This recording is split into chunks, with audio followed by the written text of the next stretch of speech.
Bismillahirrahmanirrahim. Assalamualaikum warahmatullahi wabarakatuh. Alhamdulillahirabbil alamin. Puji syukur kita panjatkan kepada Allah, karena atas rahmatnya lah kita masih diberikan kemudahan hingga detik ini untuk mempelajari ilmu yang diturunkannya, meskipun saat ini kita terbatas jarak karena kita sedang dilanda pandemi. Namun itu tidak menutup semangat kita untuk terus menambah ilmu pengetahuan kita. Salawat serta salam marilah sama-sama kita sampaikan kepada junjungan kita Nabi besar Muhammad SAW. Allahumma sholli wa sallim alaihi. Semoga dengan pengucapan salawat tersebut dapat memudahkan kita melewati setiap tantangan atau ujian yang diturunkan oleh Allah. Amin amin ya rabbal alamin. Baiklah ananda sekalian, sebelum kita memulai pembelajaran hari ini, marilah kita bersama-sama mengucapkan basmalah. Bismillahirrahmanirrahim. Pada pertemuan belajar dari rumah kali ini, kita akan melanjutkan materi sebelumnya. Nah, pada materi sebelumnya kita sudah mempelajari mengenai materi di tema 1. Untuk pertemuan hari ini kita akan belajar di pembelajaran tema 2. Silahkan ananda persiapkan terlebih dahulu buku tema 2-nya yang berjudul Persatuan dalam Perbedaan. Nah, baik. Untuk pembelajaran hari ini insya Allah kita akan mempelajari pembelajaran 1 dan 2. Oleh sebab itu ananda silahkan perhatikan dengan seksama tayangan yang nanti akan ditayangkan ya. Sebelum kita masuki materi, sedikit Ustadz menyampaikan ya, bahwa meskipun kita saat ini tidak bertatap muka, insya Allah selama niat ananda itu ikhlas karena Allah, itu akan diberikan limpahan pahala ya. Dan kepada orang tua ananda, abi dan umi sekalian, mohon untuk selalu membimbing ananda ya, karena walau bagaimanapun kami sebagai lembaga sekolah hanya bisa memfasilitasi seperti ini agar ananda tetap bisa belajar. Dan kami mohon kerjasamanya untuk selalu membimbing ananda di rumah, untuk selalu mengingatkan ananda di rumah untuk belajar, untuk melaksanakan tugasnya, melaksanakan tugasnya belajar di rumah. Karena tanpa kerja sama abi umi sekalian, proses belajar mengajar tidak akan terlaksana dengan maksimal. Baiklah, silahkan ananda perhatikan tayangan berikut. Disiapkan buku tema 2-nya dan alat tulisnya ya. Jangan lupa dicatat poin-poin yang penting dalam pembelajaran, dan apabila ada tugas silahkan ananda kerjakan.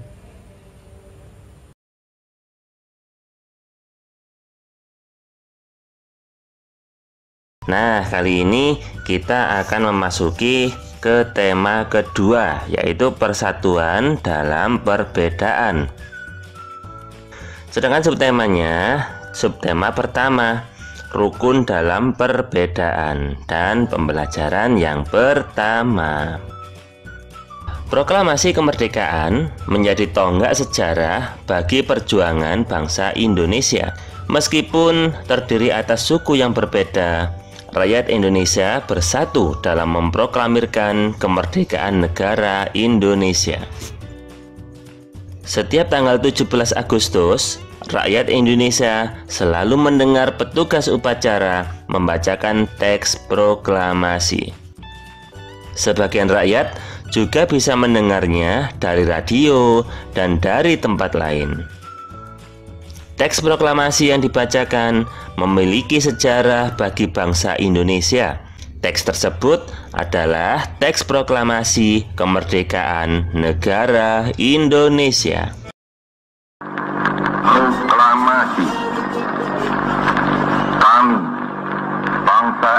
Indonesia. Dengan ini menyatakan kemerdekaan Indonesia. Hal-hal yang mengenai pemindahan kekuasaan dan lain-lain diselenggarakan dengan cara saksama dan dalam tempo yang sesingkat-singkatnya. Jakarta, 17 Agustus 1945, atas nama bangsa Indonesia, Soekarno-Hatta. Proklamasi kemerdekaan yang dilakukan pada tanggal 17 Agustus 1945 menjadi peristiwa penting bagi bangsa Indonesia. Peristiwa tersebut menjadi tonggak sejarah di mana bangsa Indonesia berhak atas kemerdekaan dan wajib mempertahankannya. Peristiwa ini diawali dengan dijatuhkannya bom atom oleh tentara Amerika Serikat pada tanggal 6 Agustus 1945 di kota Hiroshima, Jepang. Pada tanggal 9 Agustus 1945, kota Nagasaki kembali dijatuhi bom atom oleh tentara sekutu. Akhirnya, pada tanggal 14 Agustus 1945, Jepang menyerah tanpa syarat kepada sekutu. Nah, anak-anakku semuanya, dengan menyerahnya Jepang kepada sekutu, maka di Indonesia terjadi perbedaan pendapat antara pejuang golongan muda dan pejuang golongan tua. Para pejuang muda ingin segera melaksanakan proklamasi kemerdekaan Indonesia, sedangkan golongan tua berpendapat bahwa kemerdekaan membutuhkan banyak waktu dan persiapan. Adanya perbedaan pendapat ini membuat golongan muda melakukan pengamanan dengan membawa Insinyur Soekarno dan Muhammad Hatta ke Rengas Dengklok di daerah Karawang pada tanggal 16 Agustus 1945 pagi hari. Tujuannya agar Insinyur Soekarno dan Muhammad Hatta tidak dipengaruhi oleh Jepang. Pada waktu itu juga, di Jakarta terjadi perdebatan antara golongan muda dan golongan tua tentang kapan dilaksanakannya proklamasi.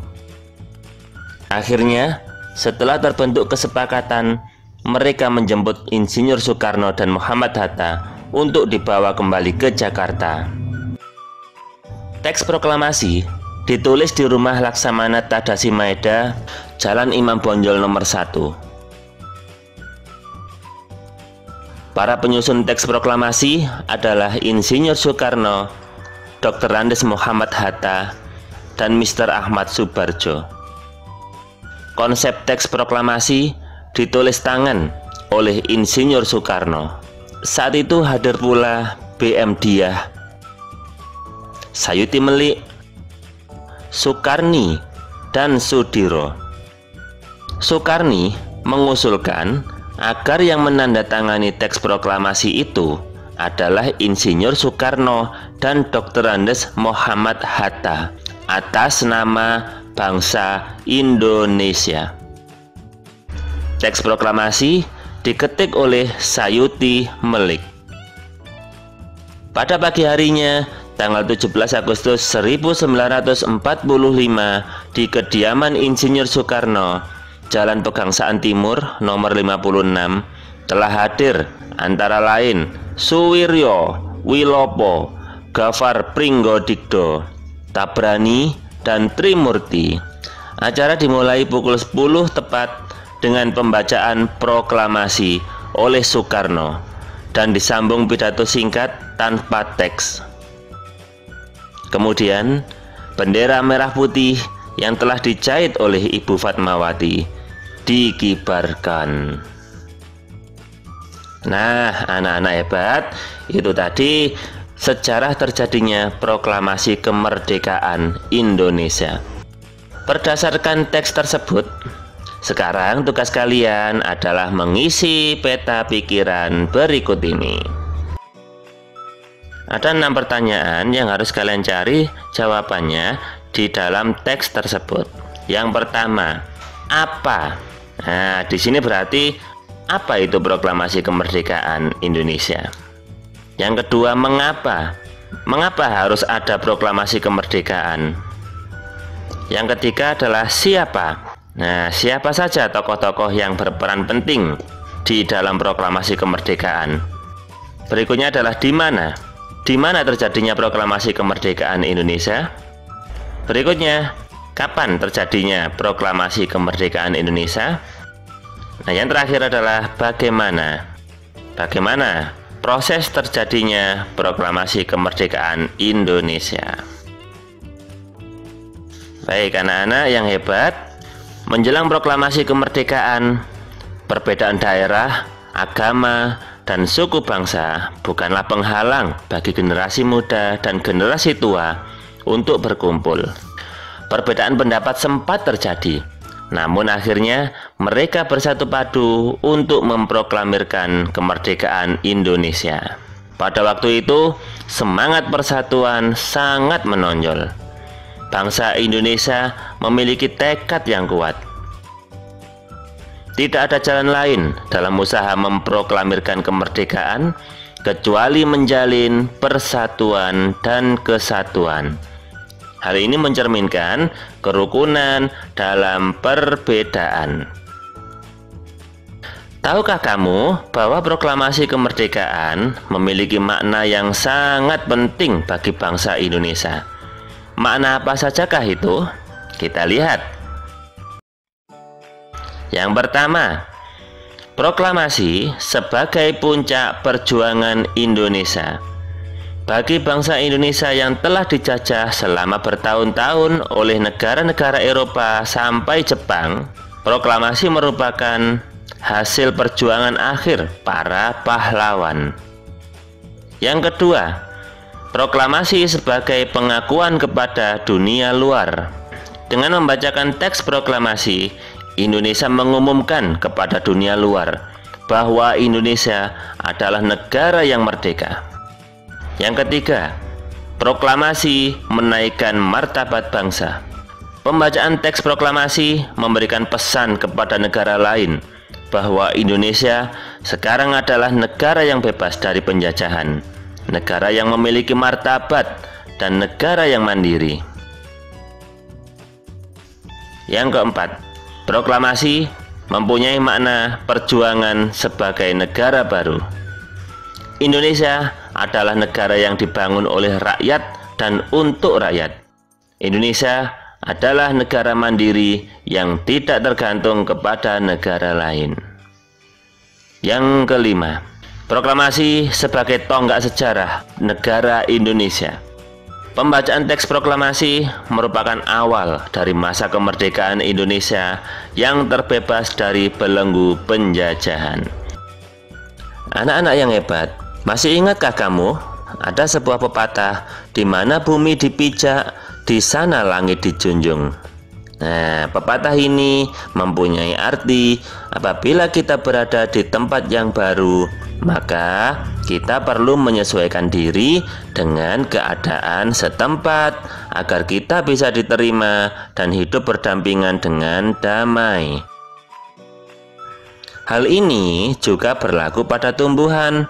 Agar tumbuhan tetap bisa hidup, maka tumbuhan harus mampu melakukan adaptasi sesuai dengan lingkungannya. Bagaimana cara tumbuhan beradaptasi? Ayo kita pelajari. Tahukah kamu bunga teratai? Ya, tanaman ini tumbuh di air. Agar dapat menyesuaikan diri, tanaman ini memiliki akar di bawah air. Tangkai daunnya tumbuh menjalar sehingga daun teratai dapat mengapung di air. Daun teratai bundar dan lebar. Fungsinya agar daun teratai dapat menyerap cahaya matahari sebanyak-banyaknya.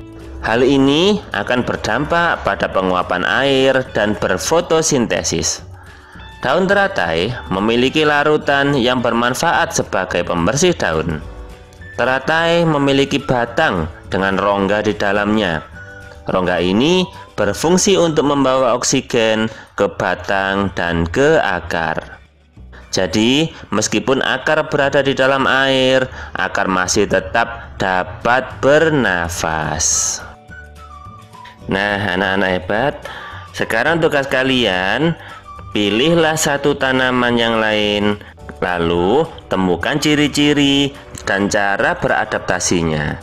Tuliskan informasi yang kamu dapatkan pada peta pikiran berikut.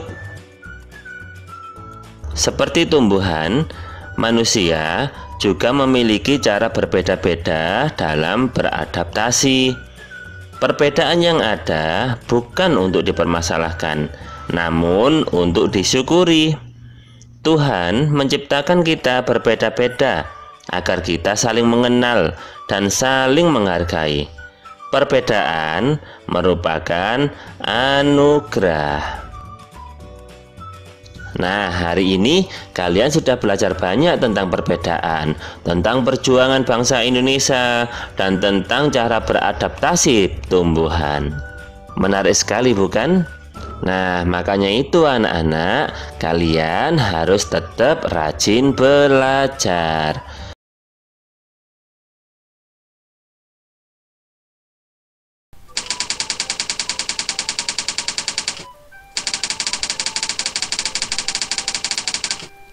Tema 2, Persatuan dalam Perbedaan. Subtema 1, Rukun dalam Perbedaan. Pembelajaran kedua. Yang pertama, kita akan mempelajari muatan pendidikan kewarganegaraan tentang makna persatuan dalam perbedaan. Perbedaan merupakan salah satu kekayaan dari bangsa kita. Untuk menjaga semangat persatuan dalam perbedaan, ada beberapa sikap yang perlu kita terapkan dalam kehidupan sehari-hari. Yang pertama adalah rukun. Hidup rukun dapat dimulai dari lingkungan keluarga, sekolah, dan masyarakat agar terbiasa hidup dengan perbedaan yang ada di sekitar. Yang kedua, peduli. Pedulilah kepada siapapun yang berada di sekitar kita tanpa memandang apapun perbedaannya. Yang ketiga, mendahulukan kepentingan bersama. Sebagai bagian masyarakat yang beragam, kita perlu mendahulukan kepentingan bersama di atas kepentingan pribadi atau golongan. Yang keempat, toleransi kepada orang lain. Toleransi berarti saling menghormati dan menghargai antar individu meskipun terdapat perbedaan. Berikutnya tentang muatan SBDP. Pola lantai dalam gerak tari. Pertama, kita akan membahas tentang gerak tari. Gerak tari merupakan salah satu unsur pada tari yang terdiri dari berbagai macam, yaitu diantaranya sebagai berikut. Pertama adalah gerak tari klasik, yaitu gerak tari yang menirukan kegiatan manusia atau gerakan hewan tertentu. Contohnya adalah tari topeng, tari golek, dan tari bedaya. Kemudian gerak tari kerakyatan, yaitu gerakan yang menirukan kegiatan dan emosi manusia atau perangai hewan. Contohnya merupakan tari reok ponorogo dan tari ketuk tilu. Dan yang terakhir, gerak tari kreasi baru, yaitu gerak tari yang dibentuk dari gerak tari yang sudah ada, yang dikembangkan dan dipadukan menjadi rangkaian gerak baru sesuai dengan perkembangan zaman. Contohnya adalah tari saman, tari kecak, dan tari seringi. Yang kedua, kita akan mempelajari tentang pola lantai. Pola lantai merupakan garis yang dilalui penari saat melakukan gerak tari. Ada dua pola garis dasar pada pola lantai, yaitu garis lurus dan lengkung. Pertama, kita akan mempelajari tentang pola garis lurus.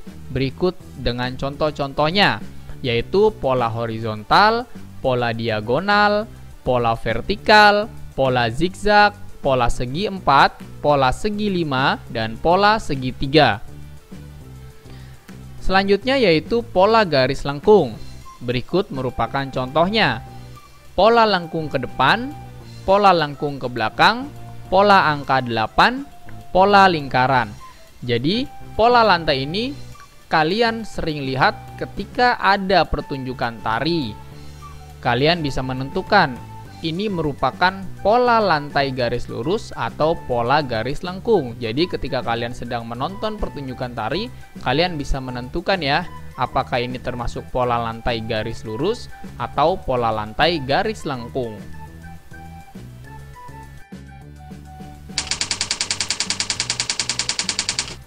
Alhamdulillah, Ananda tadi sudah menyaksikan tayangan pembelajaran 1 dan 2 pada tema 2 subtema 1. Semoga apa yang Ananda saksikan itu dapat Ananda pahami, dan apabila masih belum mengerti silahkan ditanyakan melalui pesan pribadi di WA. Sekian untuk pembelajaran hari ini. Untuk tugasnya Ananda cukup mengirimkan rangkuman pembelajaran pada hari ini. Ya, silahkan dikirim melalui tautan atau link yang Ustadz bagikan. Nah, sekian untuk hari ini. Salah hilaf, Ustadz mohon maaf apabila ada salah itu berasal dari Ustadz sendiri, dan apabila yang benarnya itu berasal dari Allah. Wabillahi taufiq wal hidayah. Wassalamualaikum warahmatullahi wabarakatuh.